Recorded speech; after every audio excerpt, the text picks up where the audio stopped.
Oh, we were definitely exposed to pop culture. I mean, if I think about my uncles who were sent to residential schools in the 60s, came back home because every summer they were allowed to go home and they would leave like, I don't know, 1,000 kilometers away from home, being educated in the South, what we call the South in Ontario or Quebec. They would come back with guitars, with long hair. They were hippies, so of course Okay. they got into Led Zeppelin. They got into, I don't know, Jimi Hendrix. They got into, of course, Pink Floyd, and so definitely. We were not, you know, we were definitely into that. So that's what's definitely influenced me. I think musically, everything we do now is very much influenced with what our uncles and aunts took, as the first modern things, and it was definitely music that played a huge role, in this transitioning way of life. So yeah, and of course Bob Dylan. I think he changed many people's lives. Neil Young, being a Canadian here, Yeah. was our musical hero. We really consider Neil Young as a Inuit music.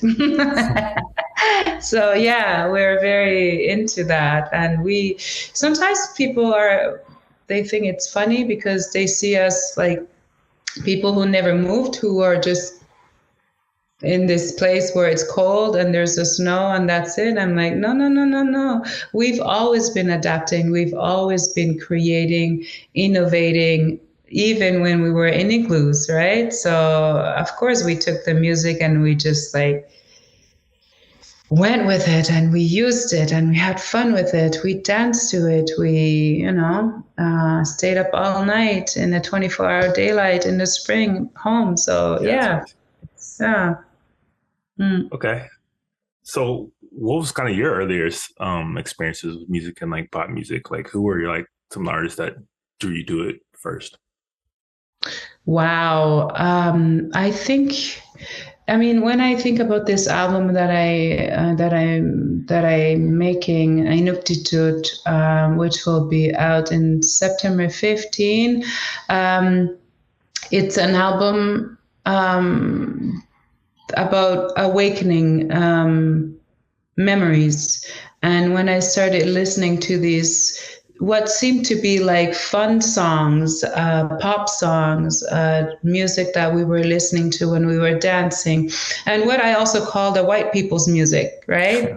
I Yeah. mean, in a sense where they were huge hits on the radio, and of course they made it in the North.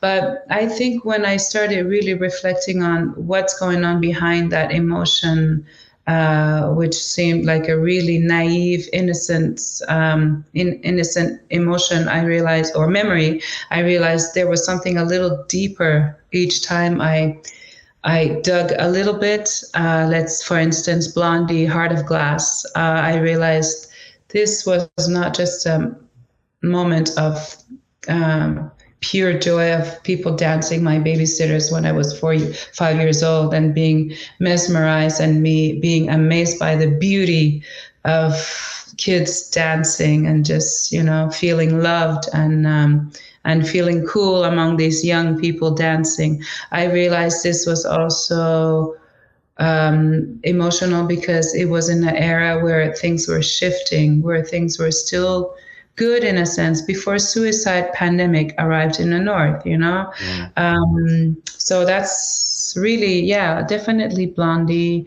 A lot of dancing songs, I'd say. Of course, Queen.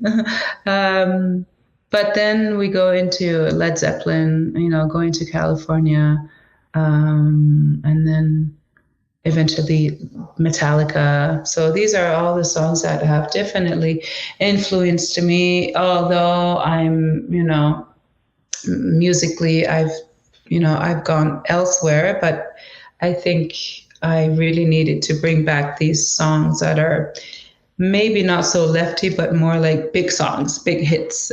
Yeah. Yeah.